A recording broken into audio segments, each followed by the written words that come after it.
Hello, what's up mga ka-J-Vlog? Welcome ulit sa panibagong video, and for today's video, ngayon is bibigay ko sa inyo yung top features na nagustuhan ko sa Nubia V70 Max at kung bakit napakasulit pa rin i-purchase ngayon itong bear month. So tara, check natin.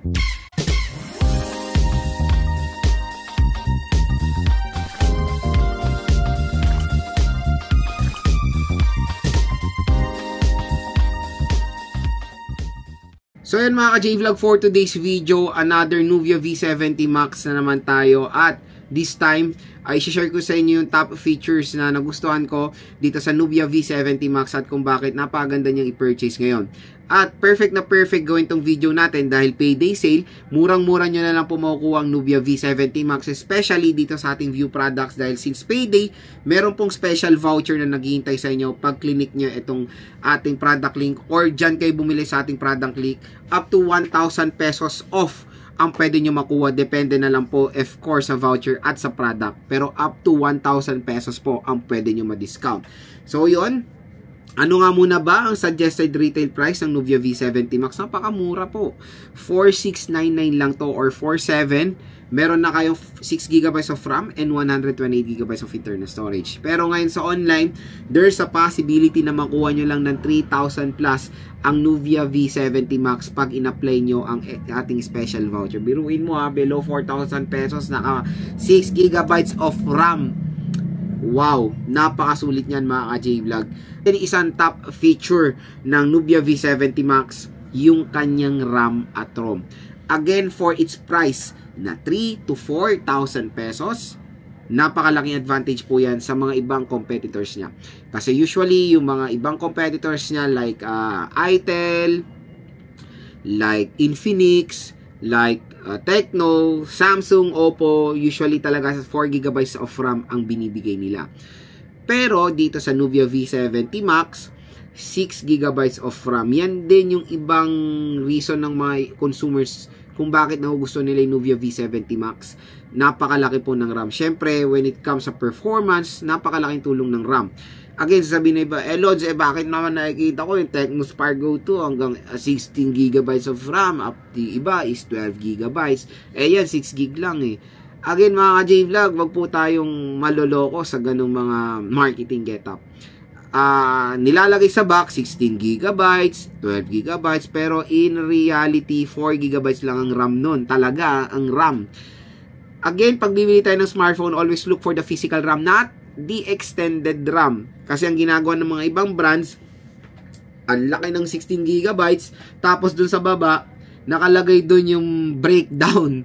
Biruin mo yung RAM mo may breakdown, parang naka-budget. So nakalagay dun yung original RAM 4GB, tapos may plus na ganun, plus 12GB of RAM, plus 8GB of RAM, kaya a total of 16GB, a total of 12GB. Ngayon, yung mga ibang consumers na syempre hindi familiar sa specification ng smartphone, ang mindset nila, 16GB ang RAM nila. Kaya minsan sa marketplace, natatawa ako, nakikita ko ang nilalagay nilang RAM nung Tecno, Infinix sila, 16GB of RAM. Minsan mga nagbebenta rin, nilalagay doon 16GB of RAM. Ngayon, syempre iba is tawag doon, misleading. Misleading talaga. Kaya ako pag nagbebenta ko ng smartphone sa marketplace, nilalagay ko lang doon yung RAM talaga. Hindi ko sinasama extended RAM kasi to be honest, ang extended RAM useless yan eh. Lalo na pag maglalaro kayo, very very useless yan. Siguro extended RAM nakakatulong lang yan ng napakakonti sa multitasking or multitasking, pero when it comes sa performance sa games, hindi nyo magagamit yan. Yung RAM talagang kailangan nyo, yung physical RAM. So again, ayan po ang isang advantage ng Nubia V70 Max sa mga ibang competitors. Yung isa pang magandang feature ng Nubia V70 Max, yung overall display quality. So sa kanyang presyo, napakalaki, 6.9 inches. HD plus 720p is very acceptable pa yan sa ganyang presyoan. Pero maganda doon is naka 120Hz refresh siya. So nung naglaro ako dito, very comfortable ako naglaro kasi ang laki nung display. Tapos ang laki ng space ko pag naglalaro. Pahaba siya, ganun yung aspect ratio naman ngayon na umuuso, pahaba. Pero syempre, maraming consumers ngayon ang naghahanap ng smartphone na mayroong malaking display. Hindi lang ng naglalaro, navigating, scrolling sa social media, mas marami kayong content na nakikita. So yan yung isa ring magandang feature ng Nubia V70 Max, yung overall display niya for 3 to 4,000 pesos smartphone. Next, yung chipset niya. So sa chipset, again, yung chipset niya is okay naman for its price. It can handle games. Malaking tulong yung 6GB of RAM nito. Nakapag-game test na nga ako dito sa Nubia V70 Max. So far, so good naman ang ating game test. And again, hindi po siya for gaming na hardcore gaming or what.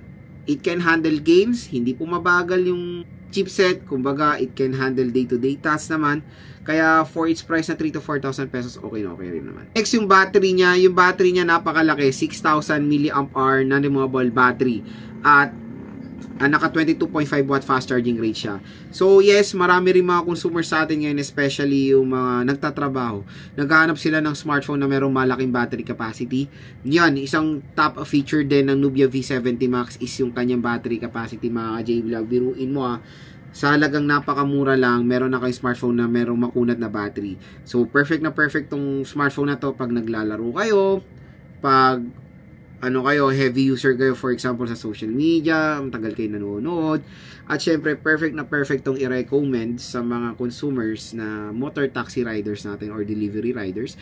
Kasi yan yung yun yung primary tool nila sa hanap buhay nila, yung smartphone. Tapos, maraming naghanap ng merong malaking battery capacity para hindi hassle din naman sa kanila. Ayan, may ma-offer po ang Nubia para sa inyo. Hindi lang malaki battery niya, malaki rin ang screen niya. Perfect na perfect talaga para sa inyo to. Tapos, ang tinero pa nilang charging rate hindi po mabagal kasi meron ako nakitang brand or nagamit na brand, 6,000 mAh battery pero ang tinerno is 15 watts. Doon pa lang, pag nakita nyo yung ternong ganun, wala, useless yung 15 watt fast charging niya. Slow charging din yan kasi ang laki ng battery capacity tapos hindi enough yung fast charging rate niya. So dito, mura siya, 22.5 watt fast charging rate. Kahit pa paano, mas mabilis yan mag-charge, mga ka-J-Vlog. Siguro mga 1 hour o 1 hour 20 minutes, full charge na ang Nubia V70 Max gamit ang 22.5 watt fast charging rate. At ang pinakalas mga ka-J-Vlog for me na top feature niya is yung ingress protection. So again, tulad nga sinabi ko sa inyo, yung iba gagamitin to as a navigating tool. Maganda to, na meron siyang water protection sa murang halaga lang. So, ginamit nyo siya sa motor nyo, sinalpak nyo, naulanan siya. Hindi kayo mangangambang masisira yung device kasi meron siyang water protection, IP54 water and dust resistant. So, again, yung mga ganyang protection ay pwede lang po yan mabasa or matalsikan ng tubig or splash. Pero hindi po siya pwede malublob Iba po ang ganong protection. Yung mga ganong protection usually is IP67, 68, and 69. Pero pag 66 pababa, hindi po siya pwede masubmerge sa tubig. Pwede lang po sila matalsikan ng tubig with certain kind of pressure. So, siguro pag kunyari, naulog nyo lang siya ng saglit, nalublob nyo, nabunot nyo naman ng mabilis, siguro ganun is valid naman na may protection siya. Pero pag matagal siya nalublob, siguro mga 1 minute, 30 seconds, medyo ma-compromise na yung loob niyan, kumbaga. Pero, again, sa ganyang presyo na sobrang mura, very convenient na meron siyang water protection. At yun yung nakakatuwa sa mga smartphones ngayon, even sa mga mura, na meron na silang mga kind of protection sa tubig na dati hindi natin na-achieve. So let's appreciate din naman na sa ngayong taon or innovation nila, nakikita nila na kailangan talaga ng mga smartphone na merong water protection. Kahit na maliit, pero okay na yun, di ba? So again mga ka-J-Vlog, yun yung ating top features ng Nubia V70 Max. Hopefully nakatulong ito sa inyo kung magde-decide kayo bumili na ito ngayong payday sale.